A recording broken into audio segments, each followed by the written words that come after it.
J'étais couchée un soir et c'était arrivé, je me palpais. Un geste qui sauve J'ai quelques boules dans mon aisselle droit. et qui paraît banal. C'était des ballonnements au niveau du ventre. C'était également beaucoup de saignements. Ou un constat anormal qui vous alerte. En dehors des règles, des périodes normales, c'était beaucoup de saignements. Ces deux jeunes dames étaient loin de s'imaginer qu'elles étaient atteintes du cancer. Aïcha, institutrice, a été diagnostiquée d'un cancer du sein. Suite à sa bonne attitude qui l'a conduit très vite à l'hôpital pour extirper ces boules anormalement logées dans son aisselle. C'était une opération normale et il avait extirpé tout ce qu'il y avait comme petites boules. Pour moi, c'était des boules dans l'aisselle droit. Et tout s'était bien passé, c'était en juin 2016. Après, le même jour, déjà, j'étais rentrée et puis m'a remis ce qui avait été extirpé dans un petit flacon. Il a mis de formol, je pense, et il m'a recommandé d'aller faire l'analyse pour qu'on sache de quoi il s'agissait. Sandrine passe également au bloc avec succès. Le nodule qui assiège ses ovaires sera enlevé. Qu'est-ce qu'il fallait faire les jours à venir, vu que je continuais toujours à saigner? Il fallait opérer. D'où je suis passée au bloc, où on m'a opéré de l'ovaire, puisque l'ovaire et le kyste avait avalé carrément l'ovaire, donc il fallait opérer. Donc je me sentais mal, c'est allé très vite. Donc ils ont convoyé la nodule au niveau de la Belgique et c'est juste après ça que j'ai eu la mauvaise nouvelle. L'aventure a commencé. Cette nouvelle reste un mauvais souvenir pour ces deux dames.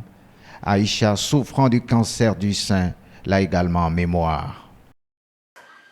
J'étais dévastée.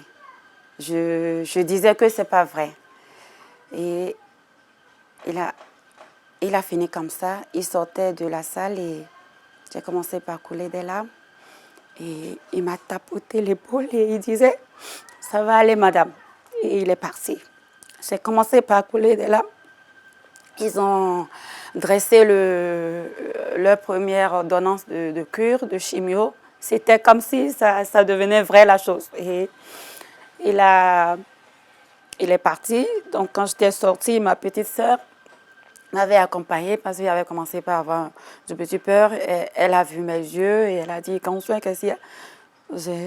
J'ai même pas su que j'étais dans les locaux de l'hôpital. Je m'étais laissée aller.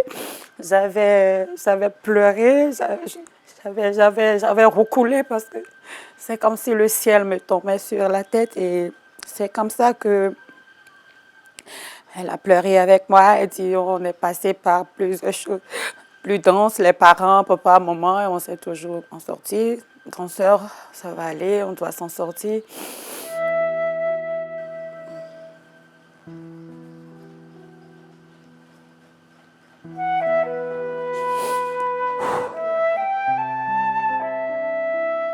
La carte noire est là et j'espère qu'on ne mettra pas le RIP sur mon nom ou sur les profils. Donc, il fallait se battre. Donc, voilà. Donc, du coup, quand je vois, j'ai vécu également une belle-sœur très proche qu'il a eue et c'était un an avant. Donc, j'avais eu ça à chaud et du coup, qu'on puisse me diagnostiquer aussi facilement que j'avais le cancer. Et un cancer qui n'était pas fréquent, c'est pas comme le cancer du sein où tout au moins tu sais que tu as le plateau technique ici.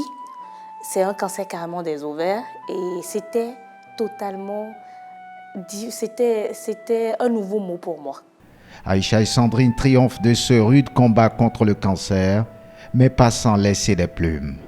Guéries aujourd'hui, elles vaquent à leurs activités professionnelles tout en luttant pour éviter cette maladie mortelle à leurs semblables.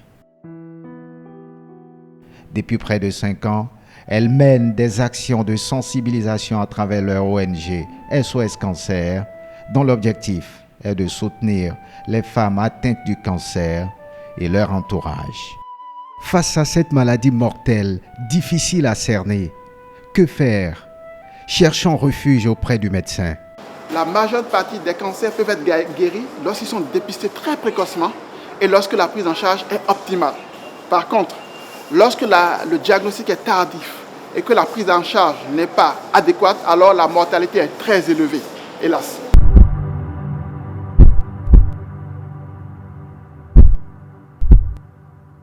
Zéro alcool, zéro tabac, 5 portions de fruits et légumes par jour, 30 minutes d'activité physique par jour, alimentation peu sucrée, peu salée, peu grasse.